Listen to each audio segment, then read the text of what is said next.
Hello friends, మీరు చూస్తున్నారు daily deal 7 channel. ఈరోజు డీల్ ఆఫ్ ది డే ఏంటంటే Realme 13 pro plus 5G mobile. ఈ మొబైల్ డిస్ప్లే వచ్చేసి 6.7 inch full HD plus OLED curved display, 120Hz refresh రేట్తో వస్తుంది. L1 support కూడా ఉంది.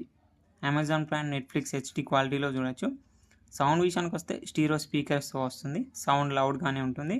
దీంట్లో ప్రాసెసర్ వచ్చేసి స్నాప్డ్రాగన్ 7S Gen 2 ప్రాసెసర్తో వస్తుంది. కెమెరా వచ్చేసి back side 50 megapixel main camera with optical image స్టెబిలైజేషన్తో వస్తుంది. మెయిన్ కెమెరా సోనీ LYT701 సెన్సార్తో వస్తుంది. ఫ్రంట్ 32 మెగాపిక్సెల్ కెమెరాతో వస్తుంది. దీంట్లో బ్యాటరీ అండ్ ఛార్జింగ్ విషయానికి వస్తే 5200 mAh battery, 80 what super work charging సపోర్ట్తో వస్తుంది. ఒకవేళ ఈ మొబైల్ గురించి ఫుల్ డీటెయిల్స్ కావాలి మరియు ప్రైస్ డీటెయిల్స్ కావాలంటే మన ఛానల్లో వీడియో ఉంటుంది, అక్కడ నుంచి చెక్ చేయండి. ఛానల్కి ఎవరైనా కొత్తగా వచ్చినట్టయితే ప్లీజ్ ఛానల్ని సబ్స్క్రైబ్ చేసుకోండి, లైక్ చేయండి.